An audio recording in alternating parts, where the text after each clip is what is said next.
Assalamualaikum warahmatullahi wabarakatuh. Baiklah, kami di sini akan mempresentasikan hasil tugas kelompok kami mata kuliah statistik sosial. Yang pertama, kami akan memberitahu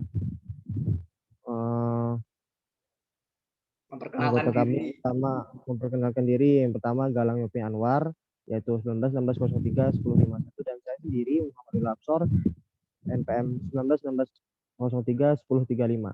Oke, bisa di slide ke bawah.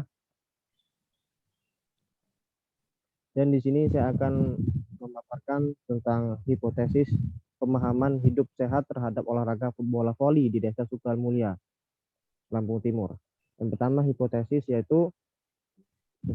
Desa Sukamulya adalah desa yang terletak di Kecamatan Tanjung Raja, Kabupaten Lampung Utara, Lampung. Desa ini adalah desa di mana tempat saya tinggal, dan juga desa ini adalah desa yang terletak di geografis pegunungan yang bisa dibilang masih dekat dengan hutan. Saya memaparkan hal tersebut dalam artian desa kami masih banyak pembenahan dan pembangunan yang salut atau siring, gapura, lapangan, dan lain-lain sebagainya.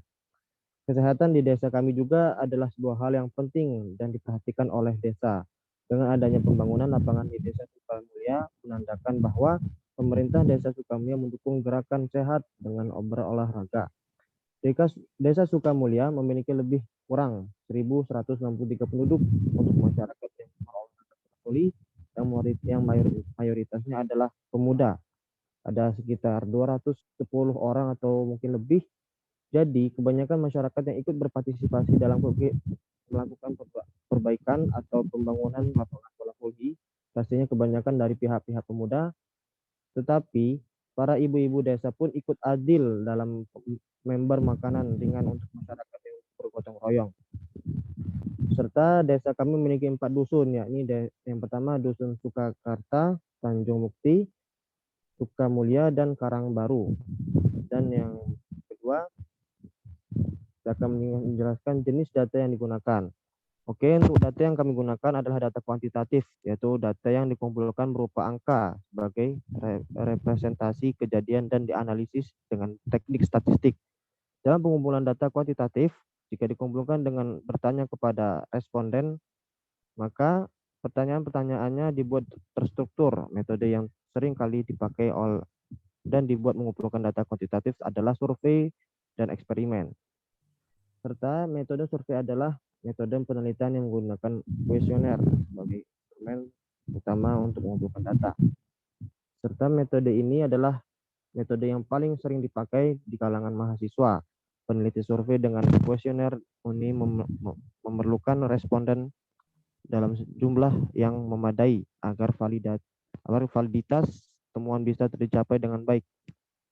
Sedangkan metode eksperimen merupakan metode penelitian yang bertujuan untuk menjelaskan hubungan sebab akibat kausalitas antara satu variabel dengan lainnya, variabel X dan variabel Y.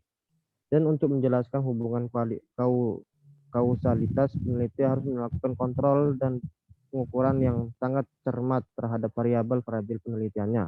Data yang dikumpulkan di dalam penelitian kuantitatif ini adalah hasil pengukuran atau asesmen variabel dengan menggunakan instrumen-instrumen yang kerap kali berupa angket, kuesioner, wawancara, dan lain sebagainya. Baiklah, itu merupakan hipotesis yang baru saya sampaikan, dan selanjutnya akan dijelaskan kepada Galang Yopi Anwar. Dipersilahkan. Terima kasih untuk Muhammadul Absor atas presentasi di awal untuk yang A dan B.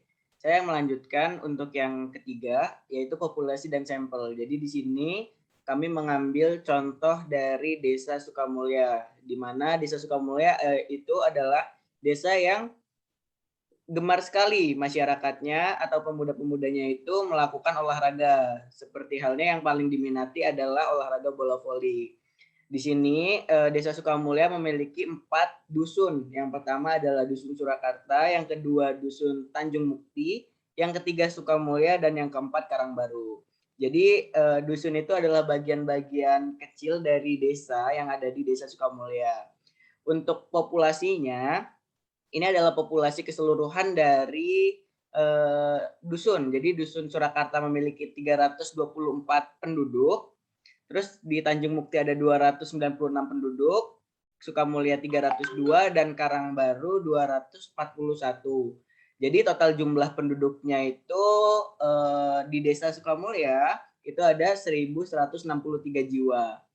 Lanjut ke pengambilan sampel bertingkat. Jadi sebelumnya kita kan sudah belajar cara mengambil sampel bertingkat dengan sebuah rumus, dan di sini saya memaparkan rumus kemarin. Yang pertama dari Desa Sukamulya dulu. Dari Desa Sukamulya, cara mengerjakannya itu bisa dilihat ke tabel di bawah ini. Jadi setiap dusun itu memiliki populasi, dan populasi yang gemar olahraga di variabel X, dan sampel yang gemar olahraga voli di variabel Y. Jadi di sini 68 ini adalah populasi yang gemar olahraga bola voli. 68 orang di dusun Surakarta gitu kan, di dusun Surakarta. Lalu dibagi dengan jumlah seluruh penduduk di Desa Sukamulya yang ada 1.163, lalu dikalikan dengan jumlah penduduk yang ada di dusun tersebut.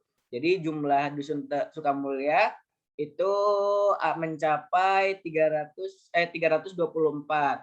sehingga menghasilkan 18,944 atau dibulatkan menjadi 19 sebagai sampel. Dan begitupun selanjutnya dengan dusun-dusun yang lain. Cara ini, metode ini adalah pengambilan sampel bertingkat. Dengan kita bisa mengambil beberapa sampel, jumlah tidak terlalu banyak dan tidak terlalu sedikit, dihitung melalui rumus dan juga banyaknya populasi yang ada di desa dan dusun tersebut. Lanjut ke yang kelima, di E, skala pengukuran kita menggunakan skala ordinal. Skala ordinal merupakan salah satu jenis skala pengukuran di mana lambang-lambang bilangan hasil pengukuran berupa urutan atau tingkatan. Skala yang didasarkan pada ranking diurutkan mulai dari jenjang yang lebih tinggi sampai jenjang yang paling rendah atau sebaliknya. Jadi kita mengurutkan jumlah dari yang paling tinggi, ranking dari yang paling tinggi ke yang paling rendah. Skala ordinal di Desa Sukamulya. Nih, jadi ini meliputi desa ya. Jadi dusunnya ada nama Sukamulya, tapi sebenarnya Sukamulya itu juga adalah desa gitu. Lalu yang pertama, di sini ada jumlah penduduk Desa Sukamulya. Tadi sudah dipaparkan di atas, jumlahnya adalah 1.163 orang atau penduduk atau jiwa.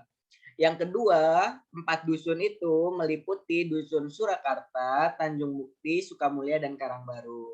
Lalu yang ketiga, penduduk yang gemar olahraga bola voli, itu angka pastinya ada di atas. Jadi berupa angka gitu kan.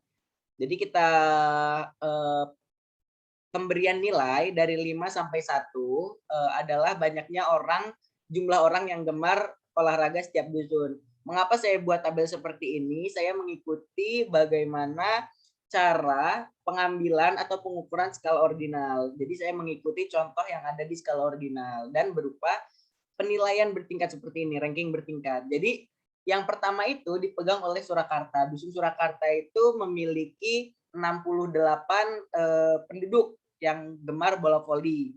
Terus Sukamulya menduduki peringkat kedua, di penduduknya itu ada 67, jadi nilainya tuh 54 karena tidak terlalu jauh. Terus selanjutnya Karangbaru, di angka penduduk yang gemar bola voli itu pemudanya 53. Ini masih ada di angka 3 karena tidak terlalu jauh. Nah, selanjutnya ada di Tanjung Mukti, karena hanya sedikit penduduknya atau populasi dan sampelnya, maka hanya dapat 22 saja yang gemar bola voli, sehingga dari 53, 67, 68 ke 22 sangat jauh, sehingga saya memberi poin 1 karena sangat jauh gitu. Tetapi bukan itu poinnya adalah sampel ini dirankingkan dengan cara bertingkat. Jadi rankingnya itu dari 5, 4, 3, dan 1 gitu, menduduki nilai pasti, angka pasti yang ada pada skala ordinal gitu. Mungkin sekian yang dapat saya sampaikan. Saya kembalikan lagi kepada moderator. Dipersilakan. Baiklah, demikian hasil presentasi kami yang yang telah dijelaskan oleh Galang Yopi Ahmad. Presentasi yang sangat bagus ya, semoga untuk para pembaca maupun yang menonton presentasi kami Pendengar. serta pendengar juga. Oke. Baiklah, mungkin itu saja yang dapat kami sampaikan. Yang kurang lebihnya mohon maaf ya. Saya Muhammad Ulapsar beserta anggota Galang Yopi kelompok saya Anwar. Galang Yopi Anwar. Mohon maaf dan pamit undur diri. Kami akhiri. Wabillahi taufiq wal hidayah. Wassalamualaikum warahmatullahi wabarakatuh. Selamat siang. Waalaikumsalam warahmatullahi wabarakatuh.